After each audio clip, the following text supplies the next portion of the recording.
भारत सरकार द्वारा होइथिबा उज्ज्वला योजना रे ग्रामांचल रे प्रत्येक पंचायत रे जणे बा दुई जण काम करि आसुछंती। यह ग्राम मानकरे अनेक सफलता लाभ करियछि।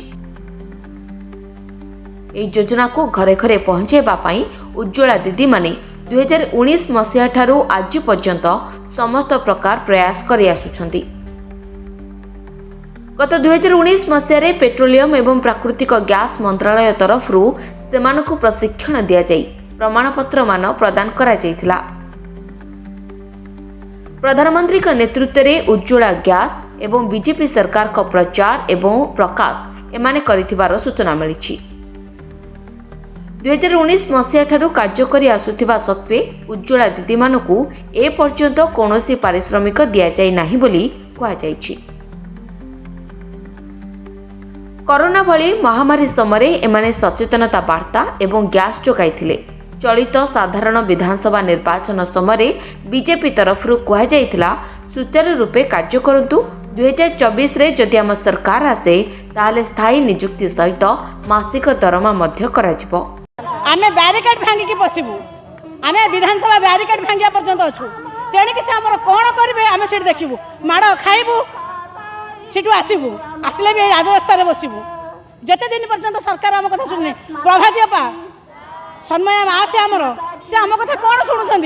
आज एड बड़ राजनेता आज डेपुटी चीफ मिनिस्टर होती आज क्या लगे होती से जड़े माँ से सेमती लड़ी लड़ी लड़ी लड़ी आज गोटे होती से आज डेपुटी चीफ मिनिस्टर होती लक्ष लक्ष लोक आज देखा करने दुआरे आंठू भांगी ठिया होती। ये थे आसीपार न आसतु सचिव को पठे पार आम आज यही अवस्था माँ मैंने आज यही अवस्था बसीचु। मो ना हूँ पूर्णिमा मिश्र, मो कृष्ण प्रसाद ब्लॉक कोऑर्डिनेटर अच्छी। आज की आमर 5 वर्ष पूर्वर आमर धर्मेंद्र महोदय आमर जो केंद्र मंत्री अच्छा से आमको उज्ज्वला दीदी भाव नियुक्ति देते स्कीम रे से आमर गोटे उज्ज्वला संस्था काढ़ी आमको से नियुक्ति देते। आमको से कहते जे जितेबले सबू गाँ गाँ बुलिकी आपण मैंने धुआं मुक्त करंतु आमे तुमको स्थायी नियुक्ति जोगेदेबू। आमे तांकरी कथा अनुसार आज पर्यंत से काम भी चालू रखीचु, किंतु से जो कथा कही आमर से कथा से रखिले नहीं। आमर तो पूर्व बीजेडी सरकार चली तेणुक आम नीरव निश्चल रही ता भीतर भी रैली आमर जारी रखी।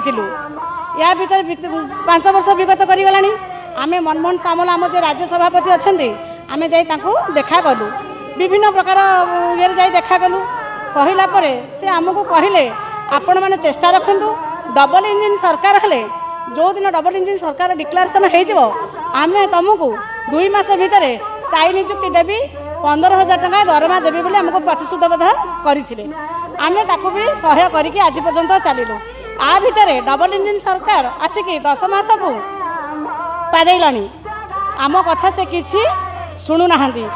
आम ता भितर बहुत रैली करी बहुत स्ट्राइक करी बहुत जिले में आमर देलु सर्टिफिकेट आमर जो दाबीपत्र नहीं कि जिले में देलु पुणी आमर ब्लॉक रे देलु आम आमर आमर जो अच्छा राज्यपाल तांकू भी देलु। एमती कि विभिन्न जगह विभिन्न प्रकार आम दे सारू किंतु आम कथा ग्रहण को जाऊ नहीं। ताले आम कौन करूँ? आमको जो 15,000 टका दब बोली कही डबल इंजिन सरकार कले से डबल इंजिन सरकार आमको 15,000 का छाड़ आम ये 13 दिन है आज की 13 तारीख रू आज की 21 तारीख हो गला। आम माँ मैंने जो अवस्था बसीचु से आम एतिकी कथा तो शुणु। आम दरमा पे जहाँ की भिक्षा करुचु से भिक्षा को से पछरे पकई दिंतु खाली आमको आसिक देखा करूँ माँ मैंने आपण मैंने ये जातु आम अमुक दिन आपको डाकबू कि अमुक दिन डाकबू से कथार आमर आज पर्यंत रहा ना।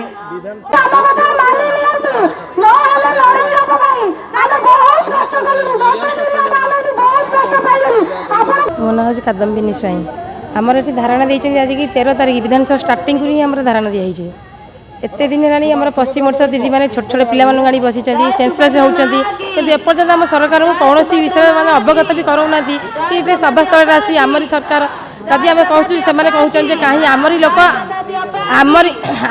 आम विरुद्ध कहीं आसुँच जिते कौन कराए जो गोटे बाप गोटे पुओ को जन्म दिए तार अधिकार न दिए गोटे समाज प्रतिष्ठा न करे तार बचापी जब किसी न दिए सी कौन करे बाप द्वार बजे आगे अनशन करे तेणु आम आसीचु ସେମାନେ ତ ଆମକୁ ବାହାର କରିଛନ୍ତି ଘରର ବୋହୂମାନଙ୍କୁ ଦାଣ୍ଡରେ ବାହାର କରିଛନ୍ତି।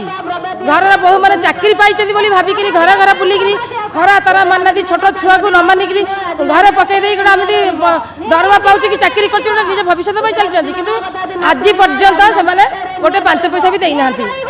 ଆମେ ତ ପ୍ରଥମ ଆଇସୋଲ କମ୍ପାନୀ ଘେରାଉ କରିଥିଲୁ, ସେ କହିଲେ କି ଆମର ଗ୍ୟାସ୍ ଅଫିସ୍ ଆମ ଓଡ଼ିଶାରେ ନାହିଁ। ଯଦି ଅଫିସ୍ ନାହିଁ ତାହେଲେ ଏସବୁ କାମ ଚାଲିଛି କେମିତି? କନେକ୍ସନ୍ ହଉ, ଡିଷ୍ଟ୍ରିବ୍ୟୁଟର କାମ କରିବା ହଉ, ଏସବୁ ଚାଲିଛି କେମିତି?